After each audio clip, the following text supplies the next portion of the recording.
servir, eu ainda gosto de falar sobre isso, sobre liderança servidora, desenvolvimento pessoal e autoconhecimento. Vou voltar lá atrás, no primeiro momento, quando eu disse aqui, que não quer dizer que eu seja uma pessoa extremamente perfeita, extremamente equilibrada, extremamente comedida. Nós estamos sempre tentando trabalhar os nossos ímpetos, as nossas emoções, isso é fato, e é importante na posição de liderança, porque quando você está na frente, as pessoas estão com todos os holofotes em cima de você, e é assim que você é visto, da planta dos pés até ao alto da cabeça, como disse minha mãe, você está sendo observado, tem uma luz em cima de você. E aí todas as suas reações são medidas, são observadas e às vezes são criticadas. Mas isso não impede, creia nisso, não impede que você seja uma pessoa que está sendo construída, trabalhada, desenvolvida para liderar a equipe, estar em espaços melhores, ocupando espaços diferenciados na sua carreira profissional, na sua carreira de missão mesmo. Quando eu falo de missão é porque tem pessoas que entregam sua vida para ser uma liderança da comunidade, do bairro que ela mora, associação de pescadores. Tem que ter alguém que coordena, alguém que lidera, alguém que motiva, alguém que aglutina, alguém que agrega, alguém que junta gente. Essas pessoas são liderança. E às vezes nesse grupo tem pessoas com o mesmo perfil que são sufocadas porque ela não se sente liderança capaz de fazer isso, mas ela é. Lembre-se do que o John Maxwell falou no livro das 21 leis. Se você parou para escutar, você está sendo liderado. Se você fala e alguém te escuta, um grupo te escuta, você já está liderando. Essa é a grande jogada do líder. Você vai se ver liderança daqui para frente a partir do momento que você descobrir dentro de você que você é capaz não só de entender que servir um simples café é uma missão na sua vida porque você está servindo alguém. Alguém tomou, eu adoro tomar café, por exemplo. Quando eu tomo um café, eu me lembro todas as vezes e falo sempre. Quando eu chego no meu ambiente de trabalho, que alguém prepara um café para mim, eu olho para aquela pessoa com uma paixão diferente. Porque a minha devoção daquele momento ali, de tomar o meu café, que eu sou apaixonada, é de gratidão com a pessoa que me serviu. E isso em qualquer ambiente, em qualquer lugar. Sabe, até mesmo quando a gente vai fazer um exame de sangue e que você lá dentro da clínica lá, você acabou de fazer o exame de sangue e tem aquele cafezinho gratuito. Gente, o café é gostoso. A empresa de alguma forma está me servindo. Então quando eu sou servida, eu tenho uma sensação de gratidão. E essa é a frequência, olha. Você serviu, alguém foi servido e a frequência é de gratidão. Gratidão, sinergia, amor, fraternidade. Quer mais? Vamos entender um pouquinho mais sobre isso. Então, se você está estagnado, ou seja, se você parou no tempo, não duvide do que eu estou te dizendo. Ou você está caindo, ou você está subindo. Não existe estagnação. Essa é uma palavra equivocada para as pessoas que estão no mercado de trabalho, que estão no mercado atuando em alguma atividade voluntária. Isso aqui é quase que fato concreto, para mim, pelo menos, no meu entendimento, que isso aqui te atrapalha muito, porque você não avançou, está fazendo a mesma coisa, pregando o mesmo botão da camisa, respondendo as mesmas perguntas, escutando as mesmas, entregando as mesmas respostas, escutando as mesmas perguntas há 10 anos. Cuide-se para que você não tenha uma vida frustrada achando que está ali só batendo aquele botão, certo? E aí, se a pessoa está ali, é o profissional, o pregador de botão, quer dizer então que ele não está crescendo, não está se desenvolvendo? Depende. Lembra do cafezinho que eu falei aqui? A partir do momento que eu sirvo um café com excelência, que eu faço com carinho, que eu carrego todo o amor do meu coração para fazer aquilo, eu sinto aquilo uma coisa importante, a sinergia no meu entorno é diferente. E, obviamente, em algum momento, a minha posição vai ser alterada frente à empresa que eu trabalho, a quem eu sirvo. Isso é fato. Eu vou falar um pouco mais do livro sobre isso.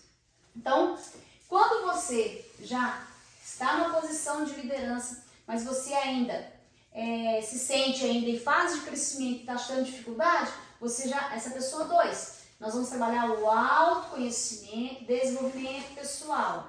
Agora, tudo isso aqui não tem resposta melhor enquanto você não entender qual que é a sua missão. Lembra aquilo que queima o seu coração. Se eu entro no YouTube, eu faço pagamento da plataforma há muito tempo. Se eu entro no YouTube e se você entrar lá nos vídeos baixados, que é a Hélida baixa, são todos os vídeos, sem faltar um, todos os vídeos ou está ligado a tema de desenvolvimento pessoal, liderança, conhecimento científico na área, nas áreas que eu atuo, na área da política pública, e ou algum assunto técnico do meu trabalho. Mas 90% é conhecimento ligado ao autoconhecimento e desenvolvimento pessoal e liderança. São esses autores, essas pessoas, esses livros que eu gosto de escutar. E eu baixo o livro inteiro, por exemplo, como eu já baixei o livro do John Maxwell, já baixei o livro do Jim Rohn, baixei o livro do Steve Covey, todos os conteúdos, vou baixando, eu pego um autor e eu começo a baixar. Então, descobriu sua missão, aí fica fácil você sair da estagnação e ou melhorar os seus talentos. Aí vamos voltar lá na Bíblia, olha que legal. Na prática, o que quer dizer isso, essa coisa do talento lá da Bíblia, né? Poxa, eu me lembro da minha história pessoal, aí eu volto a falar como que a gente se desenvolve e a gente fica inquieto querendo crescer. Eu tive uma aula de violão, dedinhos pequenos, o violão grande que meu pai me deu. E eu aprendi as 7 notas, dó, ré, mi, fá, sol, lá, si. E eu descobri naquela aula que o dó juntava com fá e sol. O sol era com dó e ré, eu sabia que era a sequência. Sol, dó, ré, sol, dó, ré. E eu fiz essa musiquinha com 9 anos de idade. Aos 13 anos, a igreja que eu frequentava faltou musicista, faltou instrumentista. E eu comecei a tocar muito equivocadamente o meu violão lá na igreja. Eu tocava tudo errado, mas eu juntava as notas. Dó, ré, mi, eu imaginava que aquilo estava dando certo. E com muita insistência, com muito sacrifício pessoal, de muita concentração, porque não tinha revistinha, não tinha YouTube, não tinha professor, só tinha eu e aquelas notas e o violão e a vontade de servir aquela igreja com a música. O que aconteceu comigo? De repente a música me foi revelada por uma insistência maluca minha e lógico, né, teve um momento espiritual disso, pedido a Deus, né, de misericórdia, Deus me revela a música e a coisa aconteceu. Mas, lembra, eu ganhei um violão, na igreja faltou o instrumentista e eu tinha aquela primeira aula lá das 7 notas. Onde eu avancei? Poxa, um dia eu vi, saindo daquela cidadezinha pequena onde eu morava, fui na cidade chamada Alpercata e eu escutei lá na igreja o pessoal tocando, guitarra e tal, e fiquei olhando, ficava só olhando para a mãozinha das pessoas tocando e eu vi um cara tocando contrabaixo. Eu cheguei e perguntei, o que é esse instrumento? É um contrabaixo. Aí ele falou, são as 4 notas do violão. Mi, lá, ré, sol. Falei, poxa, essas notas eu conheço. E ele me mostrou. Voltei para casa sem revista, sem professor, sem YouTube, sem nada, sem cifra. E comecei a brincar, fazendo de conta que eu estava tocando contrabaixo. O que aconteceu? Compramos um contrabaixo para a igreja e comecei a tocar. Multipliquei meu talento? Sim ou não? Sim. Dito isso, ainda veio a história da bateria. Eu adoro instrumento, né? E aí tivemos a oportunidade, até minha família que ajudou naquela época, uma contribuição para comprar uma bateria para a igreja. Mas não tinha um baterista. Quem foi a primeira pessoa a tocar bateria? Não, obviamente, com muito esforço. Uma coisa eu entendi porque eu observava, quando eu saía da minha cidade, gente, era muito difícil, eu estava morando numa cidadezinha de 1000 habitantes. Quando eu saía, que eu podia visitar uma outra igreja, eu ficava olhando a pessoa batendo. E eu chegava lá e repetia. E a música veio para minha mente, eu fui multiplicando os meus talentos, fui multiplicando a minha habilidade, com muita insistência, com muita força de vontade. Então, aí está a parte, minha missão era servir a igreja com a música. Eu já era professora da Escola Bíblica Dominical, já era liderança da mocidade, eu já era a louvorista oficial dos cultos aos domingos, mas eu queria tocar, eu queria servir mais, eu queria atender mais, eu queria ajudar mais, eu queria contribuir mais, e assim aconteceu a multiplicação dos meus talentos. Parou aí? Claro que não, poderia contar 300 histórias iguais. Não, para terminar, quando eu queria já mudar daquela cidade, largar um pouco à frente da igreja, na parte de música e outras coisas mais que eu fazia, o que eu fiz? Eu criei uma escolinha de violão para as pessoas da igreja. Eu lembro que eu ensinei umas 20 pessoas. Dessas 20, umas 8 se tornaram instrumentistas oficiais da igreja e tocam até hoje. E o violão, baixo ou bateria. E deu certo. Eu ali com 15, 16 anos já tinha meu primeiro negócio, que era uma escolinha de música, que eu colocava os alunos no quintal da minha casa. Pena que a gente não tinha celular, nem smartphone para gravar isso. Não tem nenhuma foto desse momento na minha vida. Mas marcou a minha história e também trabalhou a minha pedagogia. Eu precisei ser pedagógica para poder ensinar. E os milagres disso aconteciam de forma muito extraordinária. Então, olha só, não aceitei estagnação de tocar só o violão, aprendi mais instrumentos, comecei a utilizar isso dentro do meu ambiente da igreja onde eu estava, montei um time e para chegar à posição de professorinha de música, é lógico que eu tive que melhorar meu desenvolvimento pessoal. Muitas vezes eu perdi a condição de professora porque eu era uma criança, né?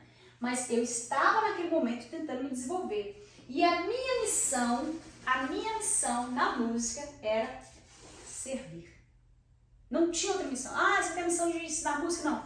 Minha missão primeiro era servir. Servir naquilo e onde eu estava. Na igreja que eu estava, eu tinha metas dentro de mim de aprendizado pessoal, mesmo que sozinha, mesmo que sofrendo, orando, pedindo a Deus misericórdia, pedindo revelação para a música chegar na minha mente. E aí, olha aqui, ó. Até chegar hoje, nos meus quase meio século, entender que hoje falar sobre isso, falar sobre liderança, falar sobre liderança servidora, falar sobre autoconhecimento, desenvolvimento pessoal, é o que mais me aquece o coração, o que mais me levanta da cama. Eu posso ir para Belo Horizonte, posso ir para o Rio de Janeiro, como fui palestrar na Universidade Federal do Rio de Janeiro, lá em Angra dos Reis. E naquela oportunidade eu estava falando para o curso de políticas públicas. Eu fui convidada para falar com os alunos de políticas públicas no encontro importante que acontece lá anualmente. Naquela oportunidade, um doutor, um dos professores que era PhD, me fez a pergunta: o que fez a diferença no mercado de trabalho para você se desenvolver como dona de uma empresa de consultoria em políticas públicas? A minha resposta voltou aqui: capacidade de servir e de conviver pacificamente com os meus pares e servir com excelência. Meu desenvolvimento pessoal. Eu lembro que o professor ficou cético e não gostou da resposta, mas eu respondi dessa forma com muita segurança. Desenvolvimento pessoal, como me relacionar com as pessoas, como liderar a equipe, como estar junto das pessoas e respeitar o outro, desenvolver novos líderes, descobrir diamantes e criar um time em torno daquela proposta que a gente quer construir numa cidade na área da política pública que foi solicitada. Então, eu não consigo ver, nem falando numa faculdade de políticas públicas do Rio de Janeiro, federal, como eu fui falar, eu não consigo ver de outra forma a sua performance ou a minha performance sem eu colocar a minha missão, que no meu caso é falar sobre liderança e desenvolvimento pessoal e autoconhecimento. Então vamos lá. Agora vamos passar para um outro comigo. Tá bom. Eli, eu me identifico aqui, eu estou aqui, eu estou aqui. Eu já tenho a minha missão, eu estou um pouco estagnado, mas eu tenho uma posição pequena de liderança. Eu quero melhorar os meus resultados na empresa onde eu trabalho. Vamos entender um pouquinho sobre isso agora. Bom, tem um capítulo do livro do John Maxwell que nós vamos estudar no próximo vídeo, que chama-se A Lei do Limite. É o primeiro capítulo, tá? É bom você entender que nesse livro você tem 21 leis. Então vamos lá. 21 irrefutáveis leis da liderança. Depois que eu li esse livro, gente, na época, só fazendo um preâmbulo, quando eu li esse livro foi em 2007. Depois de lê-lo, eu consegui baixar um audiobook dele e eu tinha um carro que tinha aquele som de CD que você podia colocar o som, o DVD. E eu peguei o audiobook e ficava escutando no caminho de Valadares até Pescador, trabalhava em Pescador. E eu não tinha outra distração porque o rádio não funciona, né, nas estradas de Minas, quase não funciona. Você pega um ou outro e tal, então você tinha que escutar o que tinha no carro. E o que eu fazia de propósito? Eu só tinha no carro CDs e audiobooks somente ligados a algum livro que eu queria ler. Inclusive o Monge Executivo também foi uma fase boa da minha vida nesse formato de estudo que eu fiz. Mas a primeira lei que me chocou foi essa aqui, ó. A lei do limite. O que significa isso?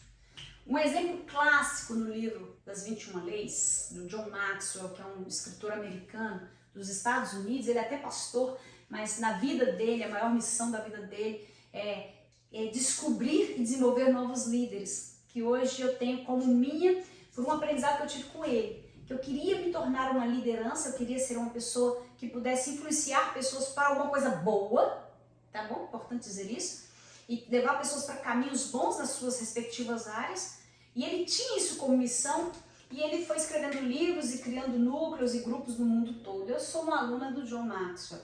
E aqui está a lei do limite. Sabe qual história que ele conta para mostrar que a lei do limite afeta a maioria das pessoas no seu trabalho, nas suas organizações? Ele pega a história dos McDonald's. A história dos McDonald's ficou muito popular depois do filme que saiu, né, contando a história dos McDonald's. A história dos McDonald's, ela reflete muito mesmo da verdade, das coisas que acontecem com a maioria das pessoas no seu ambiente de trabalho, nas suas respectivas organizações, sua igreja, sua comunidade. Qual que é? É que os dois irmãos que criaram a empresa dos McDonald's, o filme não retrata essa filosofia por trás da história, né? Já John Maxwell fala todo o perfil de liderança dos irmãos do McDonald's, sobre o viés da liderança. Ele olha e percebe a lei do limite. Gente, essa lei mexeu muito comigo, porque eu já trabalhei numa multinacional e eu cheguei nesse momento em que eu me vi com o meu limite de crescimento. Vou mostrar para vocês como isso é fato. Os dois irmãos criaram uma loja que foi sucesso e que estava assim arrebentando no fast food, que era criar os lanches e tal. Eles tinham um sistema operacional que fazia com que o lanche ficasse pronto muito rapidamente. Depois criou o drive-in e foi funcionando assim, foi crescendo. E de repente algumas pessoas queriam criar outra loja dos McDonald's em outros lugares. E eles ainda perguntaram, mas por quê? Né? A primeira pergunta que eles fizeram era por que alguém queria criar uma loja igual a deles e com o nome da loja deles. E é o que a gente chama de franquia. Eles tiveram pedidos de franquia e não começaram, inicialmente não. Aí chegou um cara que foi levar uma máquina de sorvete, a história é mais ou menos essa, e ali foi uma relação comercial mesmo. Ele foi percebendo o sucesso da empresa, a possibilidade de crescimento. Ele propôs para eles, né? Vamos fazer aqui algumas adequações, deixa eu dar uma ideia. E eles se recusaram, os irmãos McDonald's se recusaram a todas as opiniões dadas por aquele parceiro de negócio que estava chegando na empresa. Mesmo assim, eles resolveram contratar esse cara para poder compor a equipe. E deu algum momento assim uma carta branca para ele atuar, e ele começou a fazer daquele pequeno negócio de sucesso grande para aquele universo que ele vivia.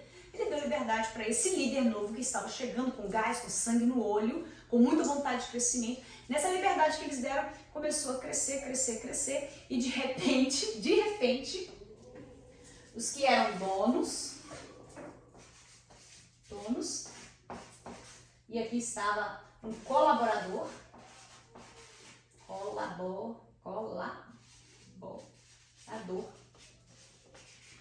aqui estavam os donos, os irmãos McDonald's, e aqui estava um colaborador.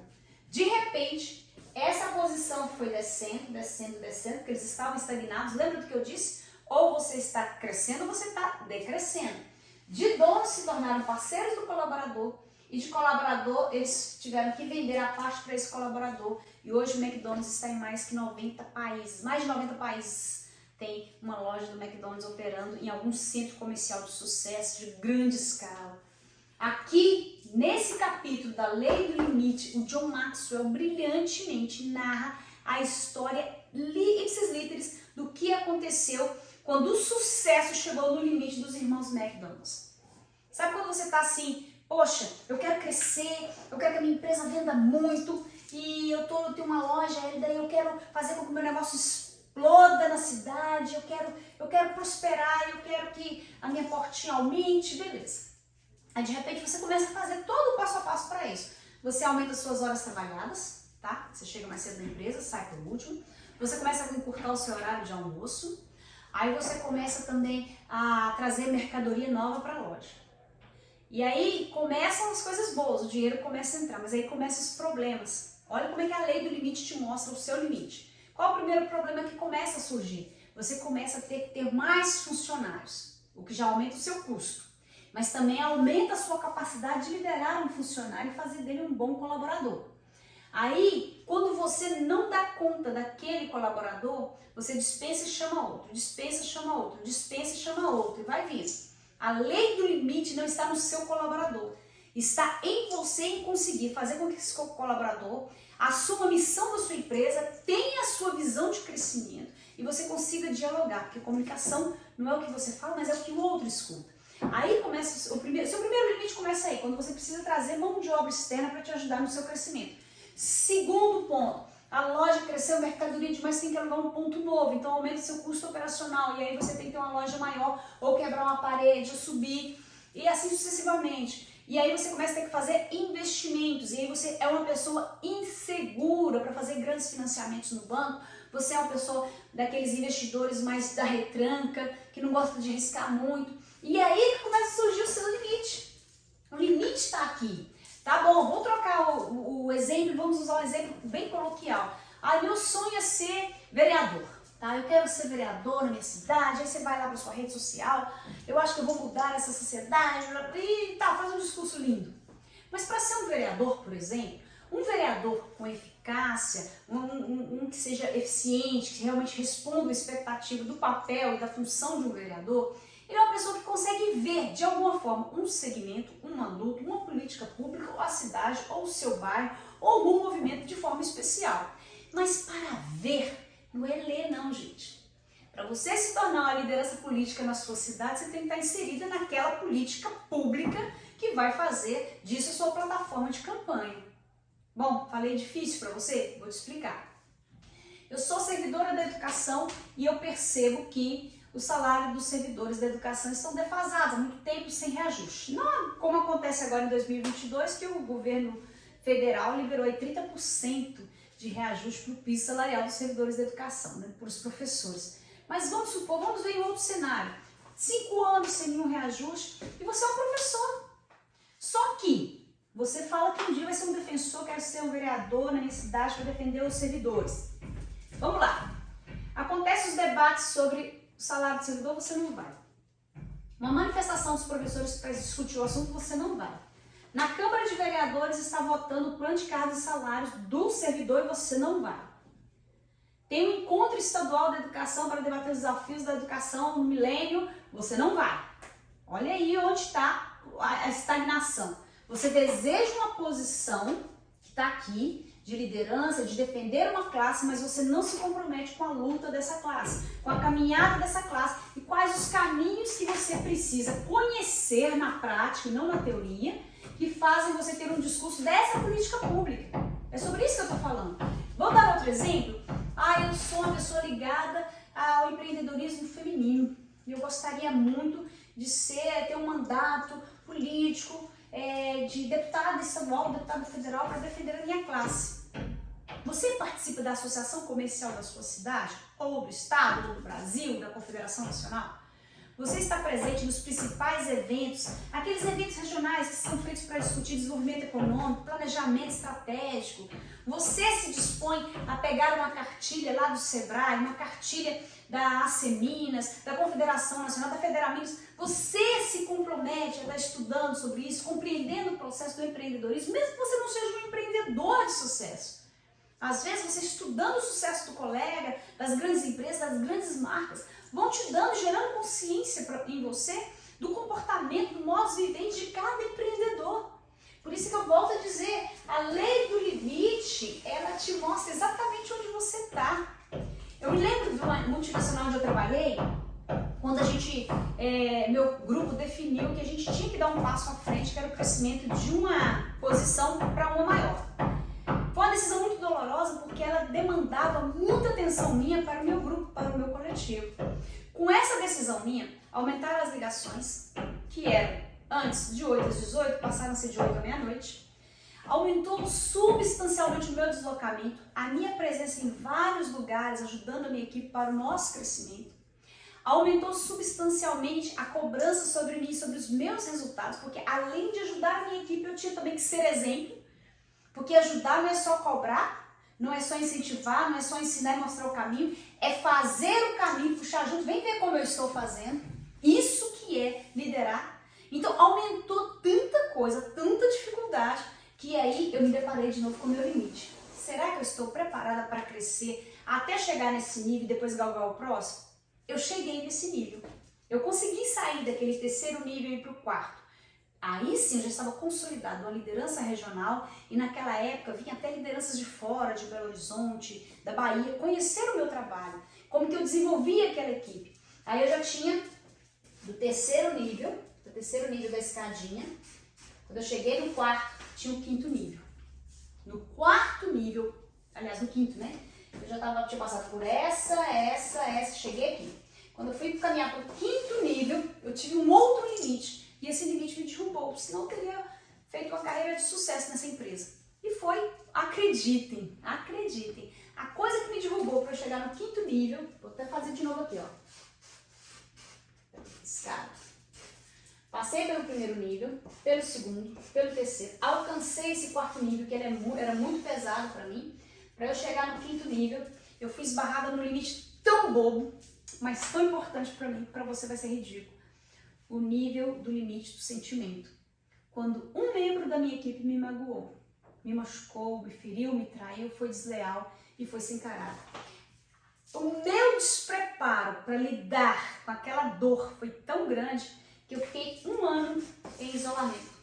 Isolamento total. Eu me fechei. Eu chorei muito, porque foi um momento de dor sentimental, porque eu tinha uma relação com os meus colaboradores, com os meus colegas, com os meus parceiros de negócio, de muita afetividade. Tudo doía, tudo era muito feliz, tudo doía muito, mas tudo trazia muita alegria, tudo a gente comemorava muito, mas tinha umas pessoas a que eu entregava muito mais do que eu recebia. E especialmente uma pessoa eu entreguei muito, e aqui eu tive uma decepção emocional, não foi afetiva de relacionamento, né, íntimo, foi de amizade, de maternidade. Eu tinha uma relação quase que maternal com essa pessoa, e quando essa pessoa me machucou, bem no estômago, aquela dor que dói, você fica remoendo ela, você acorda e pensa, não, isso não está acontecendo, não aconteceu, aqui está o meu limite. Meu limite não foram as ligações, não foram as visitas, não foram os treinamentos que eu tive que dar, as viagens que eu tive que fazer, o resultado que eu tive que ter para inspirar meu time, não foi. Meu limite foi uma decepção afetiva para uma pessoa que eu protegia muito, com uma pessoa que eu protegia muito. Então a lei do limite me fez ver isso. E aí, como eu já tinha lido o livro, eu entendi, cheguei no meu limite, cheguei no meu ponto em que eu não consigo avançar. Recuei, respirei, saí daquela atividade e retomei minhas atividades no meu escritório. E hoje estou nele até hoje, que é a Lana Consultoria, graças a Deus, que é uma porta que eu nunca fechei. Mas eu queria muito ter ficado naquela empresa. Meu limite foi aqui, nesse momento de dor. Entenda, descubra qual é o seu limite, onde foi que você, na sua empresa, onde você trabalha, onde você está produzindo, o que te fez parar? O que te fez estagnar e decrescer? E é decrescimento mesmo, porque quando eu parei aqui, eu fui perdendo tudo que eu construí, foi tudo caindo por terra.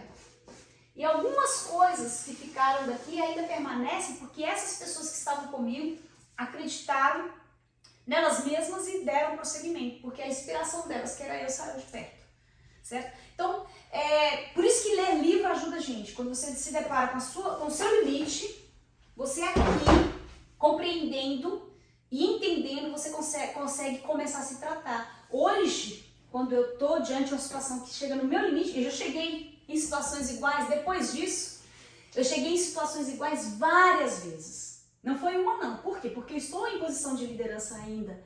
Eu continuo fazendo algumas coisas que acabam mexendo literalmente com o meu desenvolvimento pessoal, que eu preciso utilizar da minha liderança para atuar onde eu estou. Quando acontecem coisas iguais hoje, a gente chama aqui em Minas de casco duro.